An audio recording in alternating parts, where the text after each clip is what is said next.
विद्यार्थियों, सभी का YouTube चैनल पर हार्दिक स्वागत है। आज हम कक्षा 11 की फिजिक्स में प्रतिबल तथा विकृति के बारे में पढ़ेंगे। किसके बारे में पढ़ेंगे? प्रतिबल तथा विकृति के बारे में पढ़ेंगे। तो सबसे पहले हम ध्यान देते हैं प्रतिबल के बारे में। इसके बारे में प्रतिबल, प्रतिबल को इंग्लिश में हम कहते हैं स्ट्रेस। क्या कहते हैं? स्ट्रेस कहते हैं। अब प्रतिबल है क्या? जैसे हम इसके शब्द पर ध्यान देते हैं, प्रतिबल मतलब प्रतिक्रिया बल अर्थात आंतरिक बल। कौन सा बल? आंतरिक। जैसे हमारे एग्जाम्पल देख सकते हैं, जैसे अगर हमारे गाल पर किसी ने एक थप्पड़ मारा तो हमें प्रतिक्रिया उत्पन्न, हम भी उसके गाल थप्पड़ मारेंगे। इसमें मतलब प्रतिक्रिया, या किसी को बहुत बुरा भला कहना तो उसके मन से भी कुछ विचार को उत्पन्न होना, प्रतिबल। कौन सा?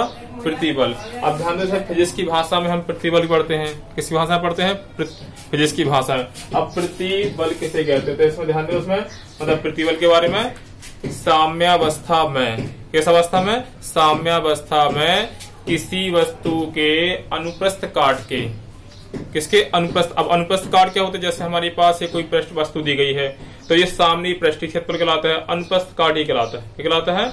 अनुप्रस्थ काट कहलाता है हमारे पास। ये समझ में आ गई? अनुप्रस्थ काट का मतलब क्या होता है? जो सामने का भाग होता है ये अनुप्रस्थ पृष्ठ कहलाता है। यह अनुप्रस्थ काट का क्षेत्रफल हमारे पास, इसका क्षेत्रफल जो होगा वो अनुप्रस्थ काट का क्षेत्रफल हो जाएगा। तो ध्यान दो इसकी परिभाषा, मतलब प्रतिबल किसे कहते हैं? साम्यावस्था में किसी वस्तु के अनुप्रस्थ काट के प्रति एकांक क्षेत्रफल पर लगने वाले आंतरिक प्रतिक्रिया बल को प्रतिबल कहते हैं। क्या कहते हैं? आंतरिक प्रतिक्रिया बल को प्रतिबल कहते हैं। एक बार फिर से ध्यान दे सकते हो प्रतिबल की परिभाषा, साम्यावस्था में किसी वस्तु के अनुप्रस्थ काट के एकांक क्षेत्रफल पर लगने वाले आंतरिक प्रतिक्रिया बल को हम प्रतिबल कहते हैं। क्या कहते हैं? प्रतिबल कहते हैं। ठीक है नहीं? अब ध्यान दो, उसमें साम्यावस्था में, किस अवस्था में? साम्यावस्था में जो बाह्य बल होता है वो आंतरिक प्रतिक्रिया बल के बराबर होता है। किसके बराबर होता है? साम्यावस्था में जो आंतरिक प्रतिक्रिया बल हमारे पास है वो बाह्य बल के बराबर होता है।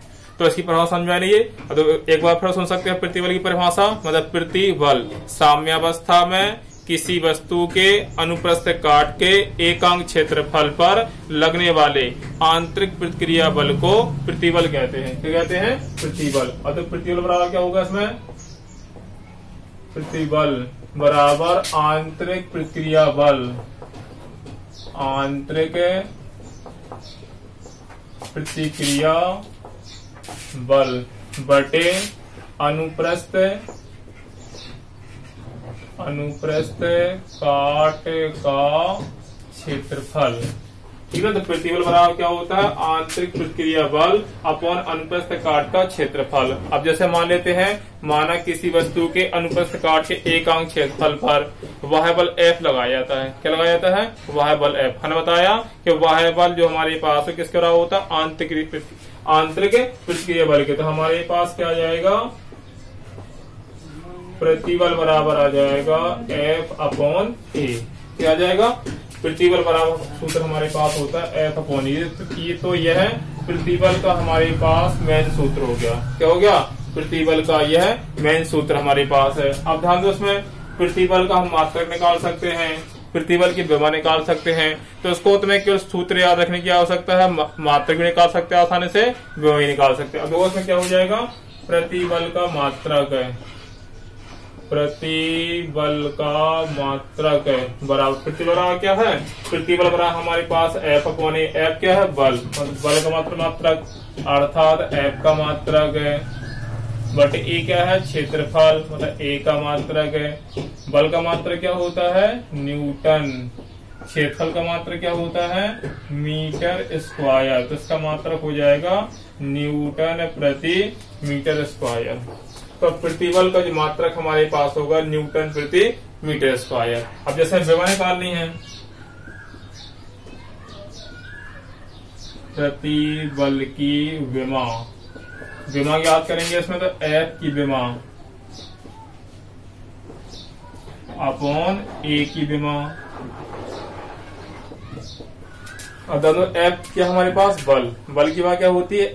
mL/-2। क्या होती है? mL/-2। ठीक है, क्योंकि F बराबर क्या होता है एम ए। एम क्या है द्रव्यमान, द्रव्यमान से ये हो जाएगा एम, और ए क्या है त्वरण, मीटर प्रति सेकंड स्क्वायर, तो L T पावर -2। अब ए हमारे पास क्या है क्षेत्रफल, क्षेत्रफल का मात्रा क्या होता है मीटर स्क्वायर, तो क्या आ जाएगा मीटर के लिए L, तो L स्क्वायर आ जाएगा, क्या आ जाएगा L स्क्वायर।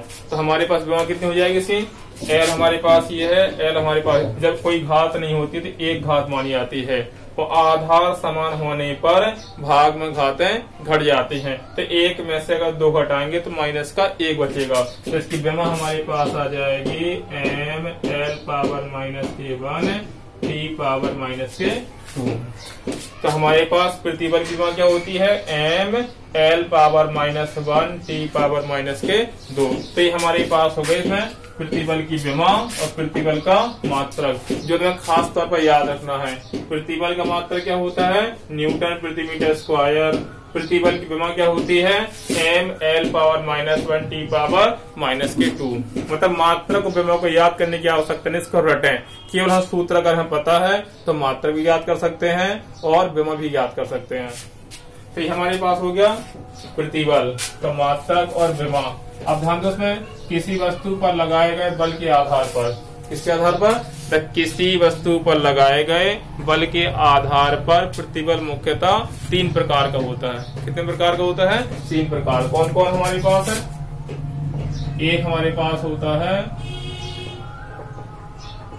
अनुदैर्ध्य प्रतिबल, दूसरा हमारे पास होता है अभिलंब प्रतिबल, अभिलंब प्रतिबल, तीसरा हमारे पास होता है अपरूपक, अपरूपक प्रतिबल, इसी को हम कहते हैं स्पर्श रेखी, स्पर्श रेखी प्रतिबल। तो हमारे पास प्रतिबल के 3 प्रकार हो गए। कितने प्रकार हो गए 3। मतलब किसी वस्तु पर लगाए गए वह बल के आधार पर प्रतिबल मुख्यतः 3 प्रकार का होता है। एक हमारे पास है अनुदैर्ध्य प्रतिबल, और दूसरा हमारे पास है अभिलंब प्रतिबल, और तीसरा हमारे पास है अपरूपक प्रतिबल। कौन सा प्रतिबल, अपरूपक। इसको हम दूसरा नाम भी होता है स्पर्श रेखी प्रतिबल। क्या होता है स्पर्श रेखी प्रतिबल। हाँ ध्यान दो उसमें। अब जैसे अनुदैर्ध्य प्रतिबल क्या है, तो अनुदैर्ध्य प्रतिबल देखो, ध्यान दो उसमें अनुदैर्ध्य में क्या होगा अनुप्रस्थ काट होगा, ठीक है। ध्यान दो इसमें पॉइंट, इसमें मेन चीज, इसमें अनुदैर्ध्य प्रतिबल में क्या होगा अनुप्रस्थ काट होगा, और अभिलंब प्रतिबल में क्या होगा एकांक क्षेत्रफल हो सकता है। क्या हो सकता है एकांक क्षेत्रफल काम करेगा इसमें। स्पर्श रेखी बल में क्या होगा बल जो लगाया जाएगा स्पर्श रेखी लगाया जाएगा। क्या लगाया जाएगा स्पर्श रेखी। एक बार फिर ध्यान दे सकते हो, अनुदैर्ध्य मतलब होता है अनुप्रस्थ काट के एकांक क्षेत्रफल जो बल लगाया जा रहा उसे अनुदैर्ध्य प्रतिबल कहेंगे, और अभिलंब प्रतिबल किसे कहेंगे जो बल लगाया जा रहा किसी जो क्षेत्रफल हमारे पास है एकांक क्षेत्रफल जो अभिलंब बल लग रहा उसको हम अभिलंब प्रतिबल कहते हैं। अभिलंब प्रतिबल दाब भी कहलाता है, दाब द प्रेशर। और तीसरा हमारे पास है स्पर्श रेखी प्रतिबल, जैसे इसके नाम से स्पष्ट है स्पर्श रेखी प्रतिबल, अर्थात वस्तु पर ऐसा बल लगाया जाए जो स्पर्श रेखी हो। कैसा हो स्पर्श रेखी, वही एकांक क्षेत्रफल पर लगाया जाए तो इसे हम कहेंगे स्पर्श रेखी प्रतिबल। अब ध्यान दो इसमें हम इसकी परिभाषा पर ध्यान देते हैं। देखो अनुदैर्ध्य प्रतिबल किसे कहते हैं, तो किसी वस्तु के अनुप्रस्थ काट के एकांक क्षेत्रफल पर अभिलंबवत लगने वाले बल को अनुदैर्ध्य प्रतिबल कहते हैं। कौन सा प्रतिबल कहते हैं अनुदैर्ध्य। एक बार फिर सुन सकते हो अनुदैर्ध्य प्रतिबल, किसी वस्तु के अनुप्रस्थ काट के एकांक क्षेत्रफल पर अभिलंबवत लगने वाले बल को या लंबवत लगने वाले बल को हम अनुदैर्ध्य प्रतिबल कहते हैं, ठीक है ना। ये अब ध्यान दो इसमें दूसरा हमारे पास आता अभिलंब प्रतिबल, इसको दाब भी कहते हैं। तो किसी वस्तु के एकांक क्षेत्रफल पर, किसमें एकांक क्षेत्रफल, ठीक है ना, ऐसा अनुप्रस्थ काट नहीं होगा, क्या होगा एकांक क्षेत्रफल। किसी वस्तु के एकांक क्षेत्रफल पर अभिलंबवत लगने वाले बल को हम क्या कहते हैं अभिलंब प्रतिबल कहते हैं या दाब कहते हैं। तीसरा हमारे पास होता है स्पर्श रेखी प्रतिबल। तो किसी वस्तु के एकांक क्षेत्रफल पर लगने वाले स्पर्श रेखी बल को, कौन से बल को, लगने वाले स्पर्श रेखी बल को हम स्पर्श रेखी प्रतिबल कहते हैं। क्या कहते हैं? स्पर्श रेखी प्रतिबल। तो ये हमारे पास हो गया प्रतिबल। इसके बाद हम पढ़ेंगे अगली हेडिंग हमारे पास क्या थी? विकृति। विकृति इसको इंग्लिश में कहते हैं स्ट्रेन। स्ट्रेन मीन्स होता है विकृति। अब ध्यान दो, विकृति क्या है? जैसे नाम से विकृति मतलब उसकी आकृति चेंज हो जाए। क्या हो जाए? आकृति चेंज हो जाए, विकृति है ना ये। और दो विकृति क्या है? तो वस्तुओं में होने वाले भिन्नात्मक परिवर्तन को, किसको?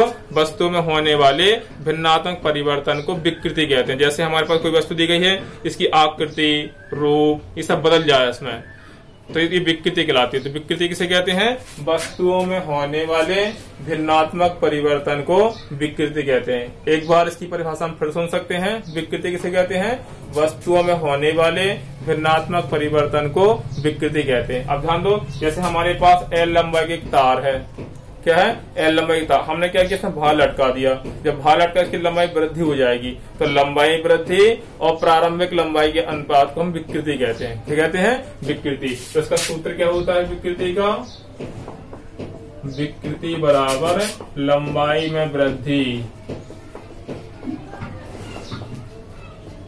अपॉन प्रारंभिक लंबाई। अर्थात हमारे पास लंबाई वृद्धि कितनी है? Small L. प्रारंभिक लंबाई कितनी थी? एल। तो हमारे पास विकृति का सूत्र हो जाएगा ये। विकृति बराबर होता है लंबाई वृद्धि अपॉन प्रारंभिक लंबाई, अर्थात small L upon capital L. अब दोस्त में एक ही भौतिक राशि भाग कर रहे हैं। ये भी लंबाई हमारे पास है, ये भी लंबाई हमारे पास है। इसीलिए विकृति का ना कोई मात्रक होता है और ना ही कोई विमा होती है। समझा रही है? मतलब विकृति का ना तो कोई मात्रक होता है और ना ही कोई इसकी विमा होती है।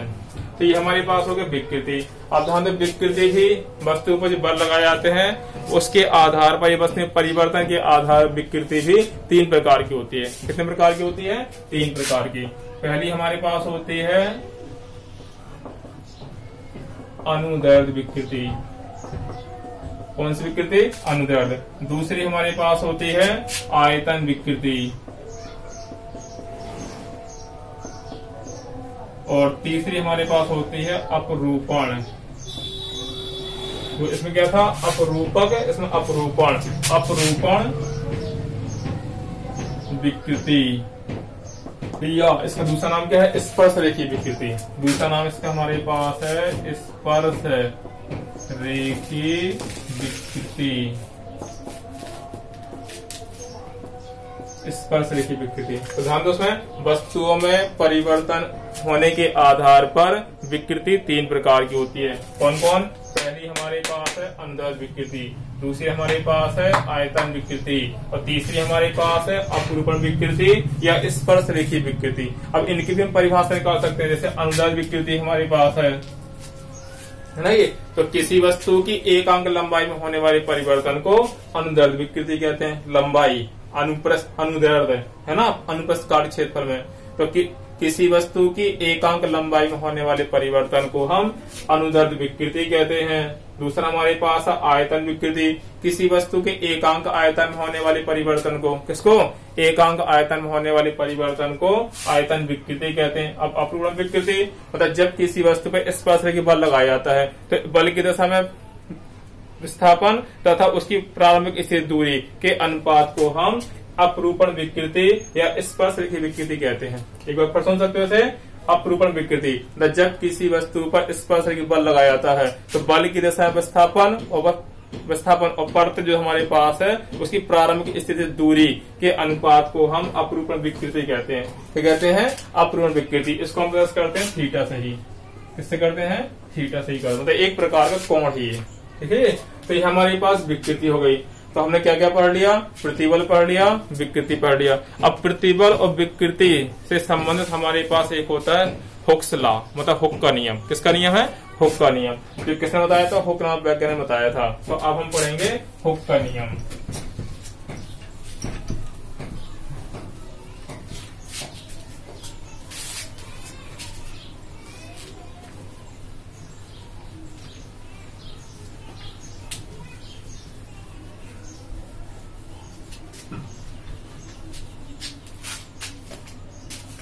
हाँ ध्यान दो, उसमें अब हम पढ़ेंगे हुक का नियम। हुक का नियम, हुक्स लॉ, हुक का नियम इंपॉर्टेंट है ये, हुक का नियम। अब ध्यान दो, उसमें हुक का नियम क्या है, मतलब जो प्रतिबल और विकृति पर आधारित होता है। क्या होता है, मतलब साम्यावस्था में, कैसा अवस्था में, साम्यावस्था में प्रतिबल सदैव विकृति के अनुपाती होती है। क्या होती है, मतलब प्रतिबल सदैव विकृति के अनुपाती, मतलब हुक नाम वैज्ञानिक ने प्रतिबल और विकृति में संबंध स्थापित किया था और जो नियम दिया उसे हम हुक का नियम कहते हैं। कौन सा नियम कहते हैं, हुक का नियम। समझ में आ गया, बिल्कुल साधारण सा, बिल्कुल सिंपल। फिर ध्यान दो से, साम्यावस्था में या स्थिर अवस्था में, ठीक है, या संतुलन की अवस्था में, तो साम्यावस्था में प्रतिबल सदैव विकृति के अनुपाती होता है। क्या होता है, जो प्रतिबल हमारे पास है सदैव अनुपाती किसके होता है, विकृति के, ठीक है ना। प्रतिबल सदैव क्या होता है, विकृति के अनुपाती होता है। जब समानुपात चिन्ह हटाते एक स्थिरांक आ जाता है, इसमें हमारे पास है, तो यह आ जाएगा प्रतिबल बराबर ई गुणा विकृति। जहां ई हमारे पास क्या है, जहां ई बराबर हमारे पास है प्रत्यास्था गुणांक, जहां ई हमारे पास क्या है, प्रत्यास्था गुणांक, अर्थात ई बराबर लिख सकते हैं प्रतिबल बटे विकृति। क्या लिख सकते हैं, जहां ई बराबर हमारे पास प्रतिबल बटे विकृति। समझ में आ गया होगा। एक बार फिर ध्यान दो, उसमें हुक का नियम, प्रत्यास्था सीमा के अंदर प्रतिबल सदैव विकृति के अनुपाती होती है, अर्थात प्रतिबल समानुपाती विकृति। जब समानुपात चिन्ह हटाएंगे तो इसमें हमारे पास एक स्थिरांक आ जाएगा। कौन सा स्थिरांक आता है, कैपिटल ई, और जहाँ कैपिटल ई क्या है, प्रत्यास्था गुणांक है, तो प्रत्यास्था गुणांक ई बराबर होता है प्रतिबल बटे विकृति। तो इस प्रकार से प्रतिबल और विकृति पर आधारित जो हमारे पास प्रत्यास्था गुणांक है वो 3 प्रकार का होता है। कितने प्रकार का होता है, प्रत्यास्था जो गुणांक हमारे पास है वो 3 प्रकार का होता है। एक हमारे पास होता है यंग प्रत्यास्था गुणांक, यंग प्रत्यास्था गुणांक, जिसको हम दर्ज करते हैं कैपिटल वाई से। दूसरा हमारे पास होता है आयतनात्मक, आयतनात्मक प्रत्यास्था गुणांक, जिसको हम दर्ज करते हैं बी से। और तीसरा हमारे पास होता है दृढ़ता गुणांक, दृढ़ता गुणांक, जिसको हम दर्ज करते हैं ईटा से। दर्ज करते हैं ईटा से, मतलब प्रतिबल और विकृति के आधार पर हमारे पास प्रत्यास्था गुणांक भी 3 प्रकार का होता है। एक हमारे पास है यंग प्रत्यास्था गुणांक, दूसरा आयतन प्रत्यास्था गुणांक या आयतनात्मक प्रत्यास्था गुणांक, और तीसरा हमारे पास होता है दृढ़ता गुणांक। इसको दर्ज करते हैं ईटा से, आयतनात्मक प्रत्यास्था गुणांक को बी से और यंग प्रत्यास्था गुणांक को वाई से। ठीक है ना, किससे बात करते हैं, वाई से। और तो इसकी परिभाषा बिल्कुल सिंपल है। जैसे यंग प्रत्यास्था गुणांक हमारे पास है तो सम में लगाना है प्रत्यास्था सीमा के अंदर, मतलब जो कार्य होगा वो प्रत्यास्था सीमा के अंदर होगा। तो यंग प्रत्यास्था गुणांक किसे कहते हैं, प्रत्यास्था सीमा के अंदर अनुदैर्ध्य प्रतिबल तथा अनुदैर्ध्य विकृति के अनुपात को यंग प्रत्यास्था गुणांक कहते हैं। और आयतनात्मक प्रत्यास्था गुणांक अभिलंब प्रतिबल तथा आयतन विकृति के अनुपात को आयतनात्मक प्रत्यास्था गुणांक कहते हैं। किसके अंदर, प्रत्यास्था सीमा के अंदर। और तीसरा हमारे पास दृढ़ता गुणांक हमारे पास है, प्रत्यास्था सीमा के अंदर अपरूपक प्रतिबल तथा अपूर्ण विकृति के अनुपात को हम दृढ़ता गुणांक कहते हैं। इसे ईटा से प्रदर्श करते हैं। आज के लिए इतनी पर्याप्त है। अगली वीडियो में यंग प्रत्यास्था गुणांक, आयतनात्मक प्रत्यास्था गुणांक और दृढ़ता गुणांक के बारे में पढ़ेंगे। धन्यवाद।